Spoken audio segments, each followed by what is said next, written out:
Hey guys, I hope you're having a lovely day. Thank you so much from the bottom of my heart for joining me today. This vlog, I'm just going to be catching you up on some additional information that I've had for a little over a week now. But I just haven't felt up to recording for this. I wasn't really sure where to start with it, honestly. It's just one of those heavier topics, so sometimes those are hard to figure out how to start them, and they require energy, and that's just one thing I have been majorly lacking recently. I've just been so exhausted, and the pain at times, as you all know, it's just really bad, so I'm forced to rest a little bit more than I would like to. With all that being said, let's jump into the video. So originally we were told that my tumor was pretty much almost a guarantee that it was benign, that it was non-cancerous, which was awesome to think. It was originally about a 10% chance that it was cancer. Now the tumor is actually in reality a different tumor. It is a Theo. I will have the whole name written out in the bottom, the description. So if you're interested, you can actually see the name. It's that long and I cannot pronounce it. And it is extremely active. In addition to all that, the doctors are starting to believe that some of my previous tumors / growths were actually Theos. So with all these different combinations, my cancer risk is actually more than doubled. So at this point in time, it is looking like it's probably about an 85% chance that it is cancer, if not a little bit higher. Obviously, there are no guarantees. Nobody can tell me for sure. I was starting to hear the word, though, malignant and cancer, off and on at different appointments. And, I would kind of, catch it, but then, not really question them on it. You know, you're not really sure the first time you hear that it could be cancer. What to say?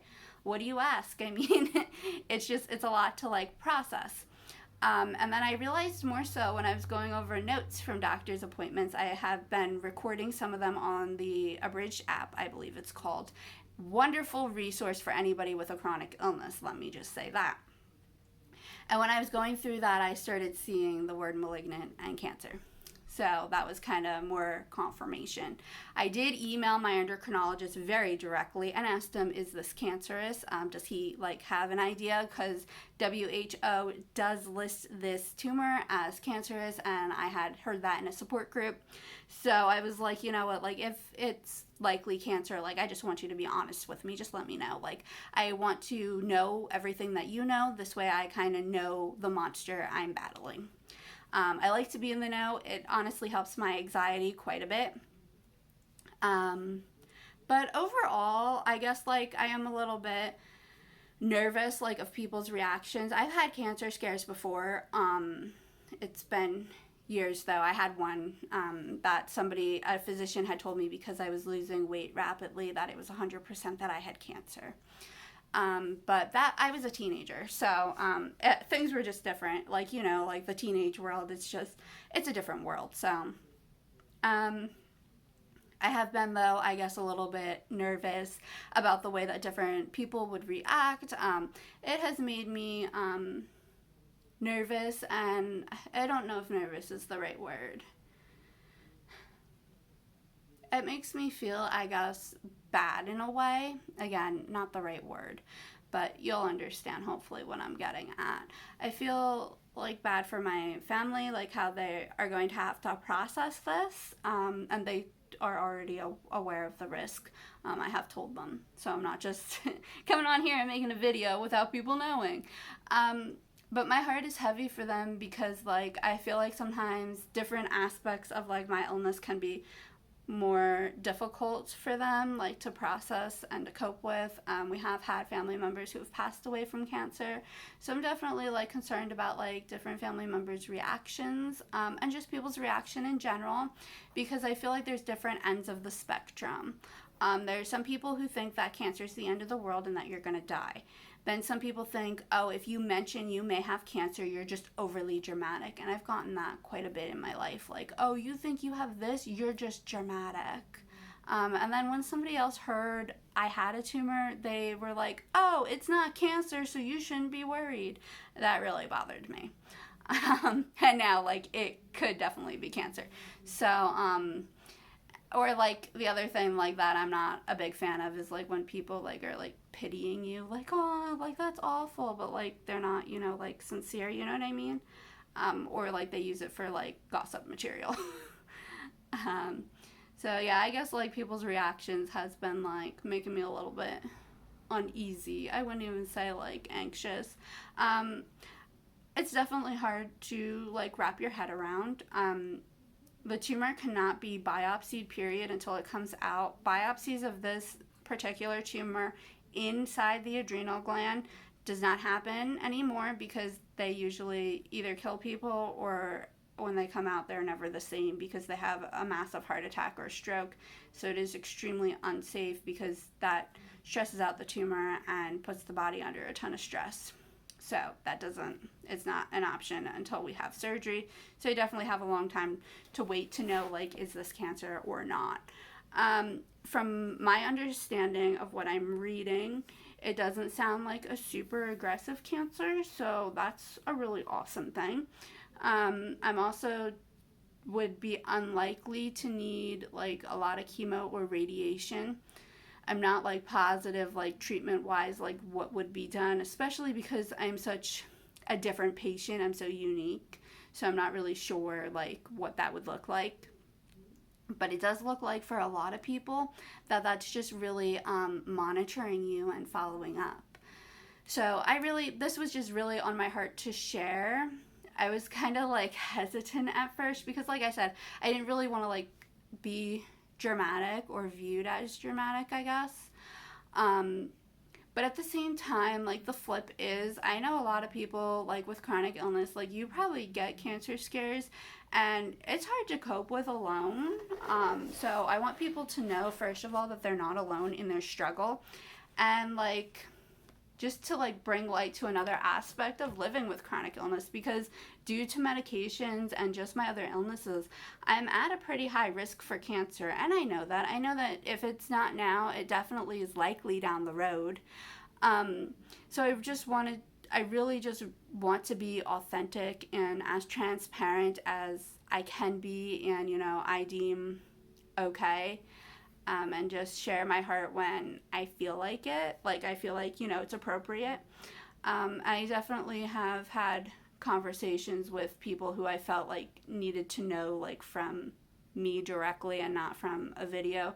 But at the same time, like, the video is, I know, like, it's completely public, but it's also, like, a more personal, I guess, way for me sometimes to share stuff with like other like Facebook friends and like other people like who I'm close with, if that makes sense, because it's not just me typing out something. I'll type out something too, but like it's different when you're able to hear somebody's voice and see their face, to see how, you know, they're processing stuff. So I thought this was going to be a good way to kind of share with the rest of my support system and you guys who have now also become like the Chronically Hopeful YouTube family, but y'all are like a huge support like to me too. I really just love reading your comments. They really bring me a lot of hope and encouragement, and I'm just so deeply blessed by the couple friendships that I have made on YouTube, and it's just a real blessing. So it was on my heart to share. That's where we're at with that. I'm not always positive, honestly, how I feel about it. I'm not super anxious, honestly. I don't sit there and like go, oh my gosh, I have cancer, or I might have cancer. Like, I don't really think about it. I do think about it like throughout the day, like when we're talking about like my tumor specifically. But other than that, I feel like I'm living normal life. So I kind of like wanted to share a couple little quotes from a book I'm reading. I had gotten this book from one of my dearest friends who I just love so much, and she blessed me with this book, and it is just amazing because like I just feel so deeply blessed like to have a friend who's just willing to always listen to me and just encourage me. And then like she sent this book on top of all that. I mean, if you're chronically ill, you know that like friendships, like you just value them and cherish them so much more after becoming sick. At least I have. So this is called A Place of Healing, Wrestling with the Mysteries of Suffering, Pain, and God's Sovereignty. And it's by Johnny Erickson Tadada. and I totally butchered her name, and I'm so sorry with that, guys. I cannot pronounce names to save my life. So I just figured I would share like just a couple, and I've underlined so much stuff in this book. It is an amazing book. So, cool story before I read the quotes. I've had a lot of trouble reading recently, like in the past year or so since coming home from the hospital last year. To this day, like even reading sometimes instant messages, I'm getting very confused, which leads to me getting very frustrated. I can't always understand stuff. This book though, like every time I pick it up, I'm able to like literally read it. And it is like the coolest thing, the biggest miracle. And it's been such a comfort and like just so emotionally and like heart healing. And it's just so awesome. So I just wanted to share a couple quotes. I'll leave like the book link in the description and a little bit about the author. She's got like the most amazing story. She's actually a quadriplegic. Her neck was snapped in an accident, I believe a diving accident or swimming accident. And she's just got the most amazing and inspirational faith that you will ever see. I believe like this side of heaven. She's pretty awesome. I highly, highly, highly, highly, highly recommend this book. You all know my faith is definitely a cornerstone of how I'm getting through and coping with all this. I'm not here to push my faith on anybody, but at the same time, I want you all to know what helps me to get through each and every day, because some days are really, really hard. So let me stop chattering. Sharing about suffering is like giving a blood transfusion, infusing powerful, life-transforming truths into the spiritual veins of another. Like, guys, how true is that? Like, seriously, you can't teach suffering from a textbook, and I loved that she said that. And I feel like that's, like, what I'm trying to do here. Use my suffering and, like, in a way that allows somebody else to get something positive. Like, oh my gosh, I relate, I'm not alone. Or that you feel encouraged or something, you know, something positive from all the tough stuff. And this one I just love. Yes, I pray my pain might be removed. Don't we all?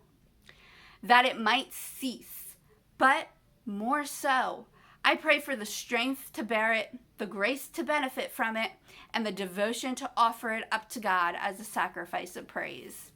All the awful stuff that anybody endures and goes through, whether it's cancer with a lowercase c, chronic illness, again, lowercase c, divorce, or anything else, it can be used to encourage another. It can be used for good somehow if we look at it that way. And I know you can't always look at everything as a blessing, and it's crazy to even think that you can. But I think there's a season for it all. There's a season and a time of day, even, not even a season, but a time of day to be angry, to be upset, to cry, to not be okay, to have that pity party. But then there's also a time and a moment in the day to just be thankful for it all. Thankful that you can be persistent and keep going even though you don't want to. Thankful that you can have hope. Thankful for that little task that you were able to do, that you have victory. You got out of bed. You brushed your teeth. You got dressed. Like, there's a time for both, and I think both can exist. So, this has been a little bit all over the place. I'll let you guys know as I learn more about the cancer, if it is cancer. Like I said, it's looking more likely that it is, and we're all at my house, like, trying to cope with it, I guess, together, you could say, and process this all together. Everybody knows that this video is going up, so let me know what your thoughts are. Let me know if you found this helpful in any way, or, yeah, I don't know. So leave me a comment down below, either way, you know what I mean, and I'll keep you guys updated as we learn more. Alright guys, I'll see you soon. Thank you so much from the bottom of my heart for watching this video. Please make sure to like and subscribe.